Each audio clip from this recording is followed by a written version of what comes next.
All right, welcome. Let's jump right into a really fascinating philosophical puzzle, one that gets to the heart of how we talk about belief. When someone says something like, God is love, what do they actually mean? Today, we are going to unpack a pretty mind-bending idea from the philosopher Ludwig Wittgenstein that might just change the way you think about language, faith, and even truth itself. So let's start with this big question. Is a statement like, God is love, a factual claim about how the universe works? Is it something we can test and verify like a scientific theory? Some philosophers, most famously Anthony Flew, basically argued that if you can't prove a statement true or false, it's essentially meaningless. So is that it? Is all this talk about faith just nonsense? Well, not so fast. Because Ludwig Wittgenstein came along with a totally different way of looking at it. He said, hey, maybe we're thinking about language all wrong. Maybe the meaning of a sentence isn't about whether you can prove it in a lab. Maybe, just maybe, meaning is all about how it's used by a group of people in a specific context. It's a really radical shift. And that brings us to his most famous idea, the language game. Now, when you hear game, don't think about winning or losing. For Wittgenstein, a language game is, it's basically any activity that involves language.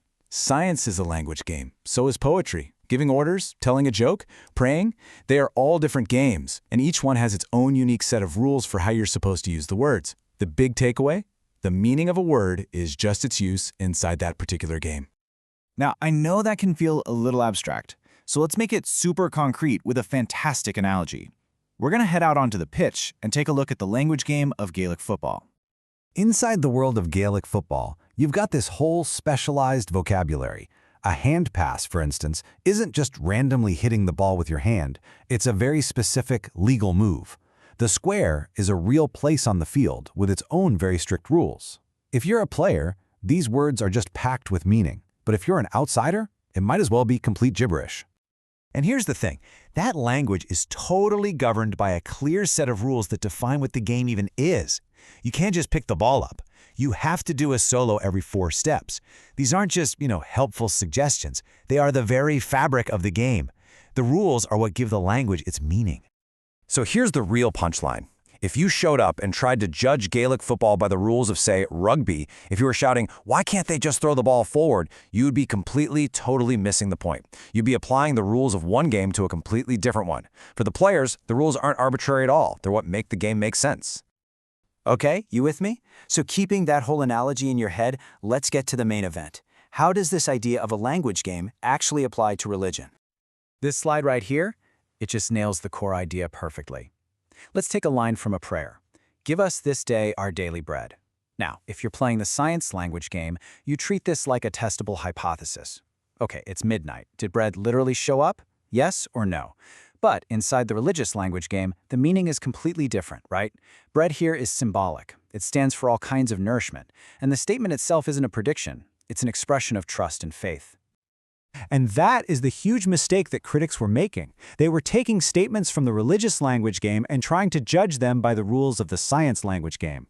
According to Wittgenstein, that's just as absurd as criticizing a Gaelic footballer for not following the rules of rugby. You are playing the wrong game. Now, this idea was so powerful that another philosopher, D.Z. Phillips, really ran with it. He used this concept of language games to draw a really sharp line between what he called genuine religious faith and something else entirely, superstition. Phillips gives us this brilliant example of a boxer crossing himself before a fight. The superstitious way of seeing this is kind of transactional, like, okay, if I do this action, then God will physically stop me from getting punched. That turns faith into a little science experiment, right? A testable hypothesis. But Phillips says the faithful way to see this is as an expression of commitment.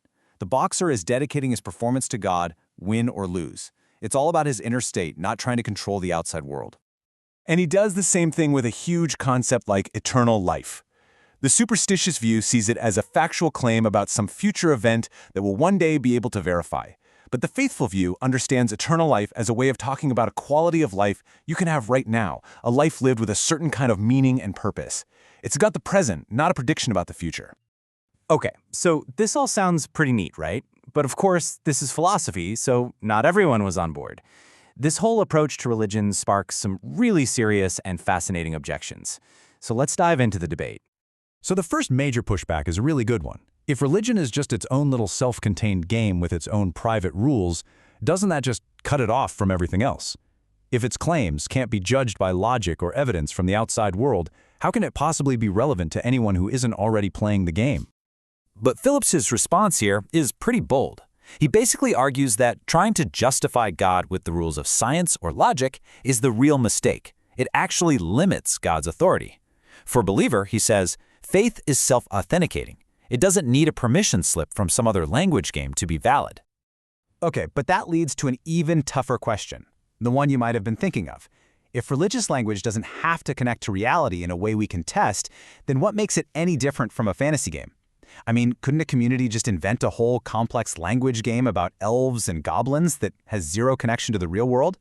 This is the big charge of anti-realism. Phillips pushes back hard on this one too. He says religious language is not like a fantasy game because it is deeply, fundamentally grounded in the most profound parts of real human experience: birth, death, guilt, joy, suffering. It's a way of navigating these intense realities. So while its justification isn't scientific, its subject matter is literally the stuff of life.